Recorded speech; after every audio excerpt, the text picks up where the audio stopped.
What's up, guys? It's Green Zephyr. Yesterday I went to see Eternals in theaters, and so I'm going to be reviewing it and talking a little bit about it. And so this is going to contain spoilers. So if you don't want to see spoilers, hear spoilers, then I guess don't watch this video. But if you do, then I guess keep watching. So first of all, this movie was reviewed as one of the worst Marvel movie.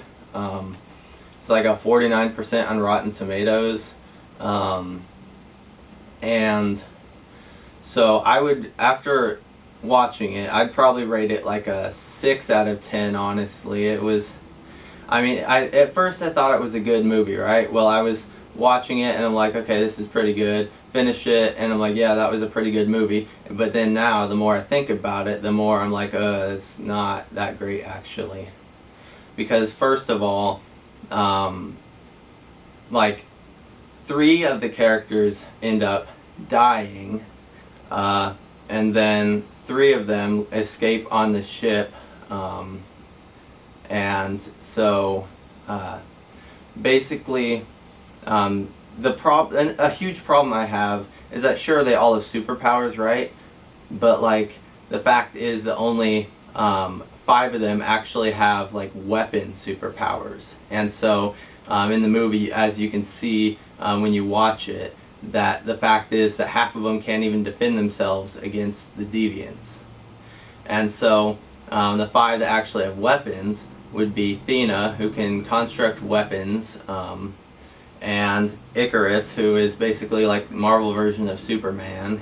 You know, he has super strength, he can fly, laser vision,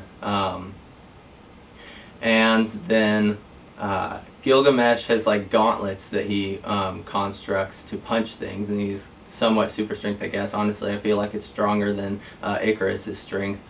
And then Phastos uses technology, which somewhat is effective, I guess. I don't remember if he was really using it for fighting so much, but it could be used as a weapon.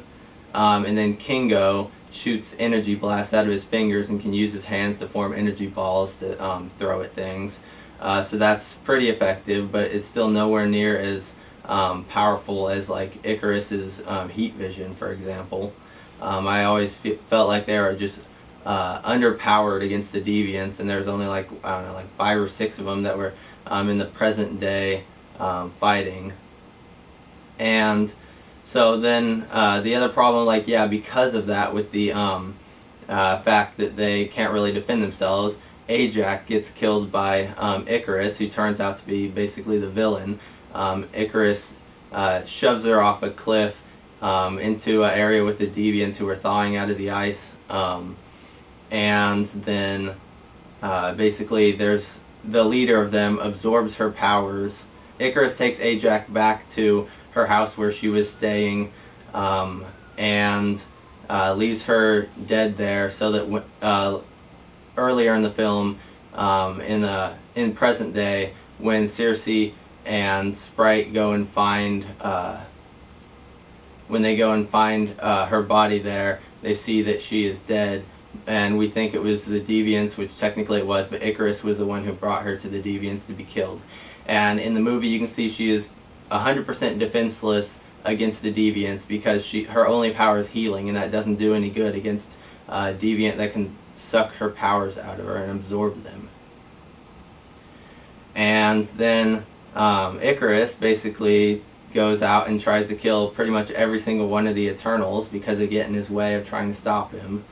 And we think that he kills Druig, but then I assumed he wasn't dead, because whenever it shows the character dying, they're pretty much dead. But if it doesn't show it on screen, they usually survive. It's just a thing in Marvel movies, or any superhero movie, honestly.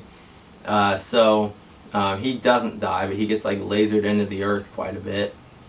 And Druig has mind control powers. He can control humans to make them stop fighting, or to make them use their weapons, as seen in the movie, to shoot at the deviants.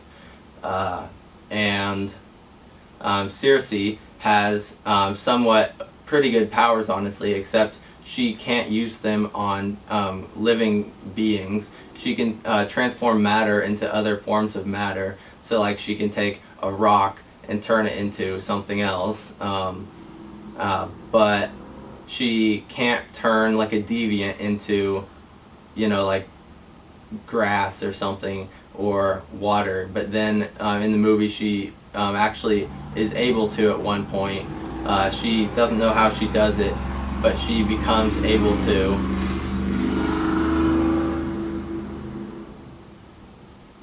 And then the others don't know how she did it either, but I'm assuming it's because after Ajax died, the orb inside of her went inside of Circe, and that gave her the ability to speak to Orishim and communicate that way.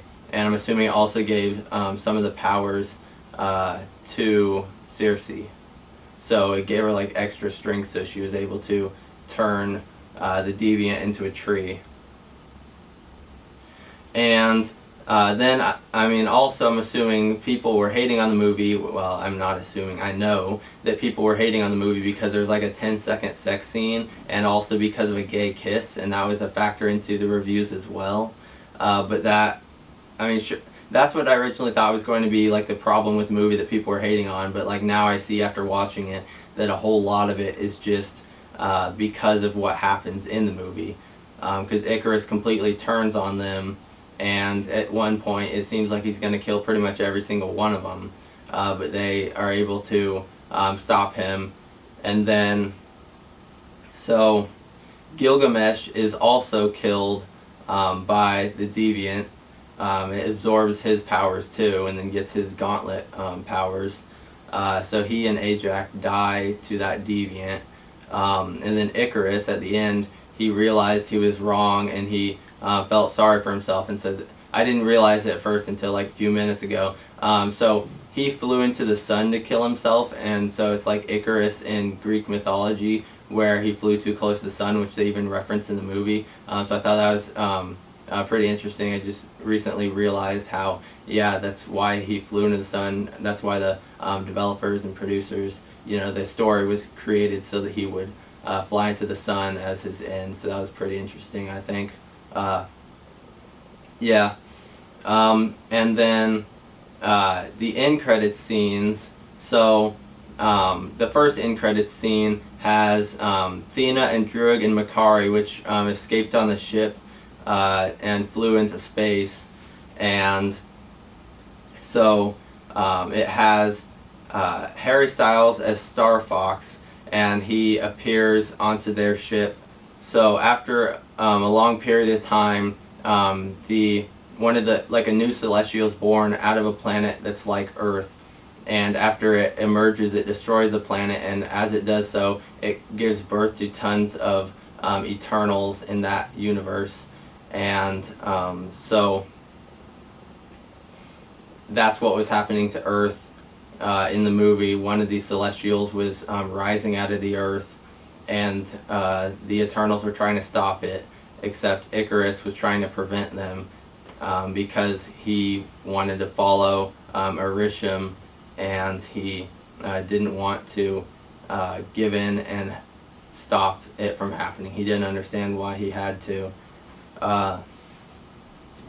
And then the second end credits scene is so one of the characters in the movie who is played by Kit Harington.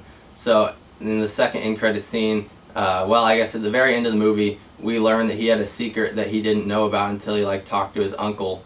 And so in the end credits scene, then we see him open up a box, which he's hesitant to open, and inside of it is a sword. And then as he's about to touch it, there's a voice from behind him, and it's actually Blade. So I think that's pretty interesting. So Blade is getting introduced as well, and from that you can realize that Kit Harington plays Black Knight, and so he's going to have his own production coming up soon.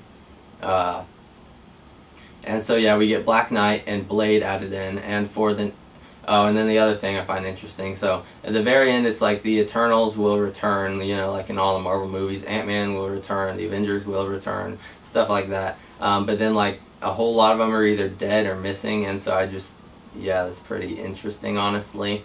And who knows, Icarus might not be dead, but I'm assuming he is, but I don't know for sure. And at the end of the movie, when it was about to end, you can, like, it shows Arishem coming to Earth and taking away Kingo, Circe, and Phastos, and he says, like, he's upset because they foiled his plans of creating a new celestial from Earth, and so he takes them away into space and says that they will return someday, and he's trying to figure out, like, whether he's debating, like, whether what they did was right or wrong, saving the humans from destruction, because he's trying to debate whether they were worth it compared to creating a new celestial that would create new galaxies and new life. And anyway, that was pretty much it for the video. Thanks guys for watching. I hope you enjoyed. I will see you next time, and don't forget to subscribe.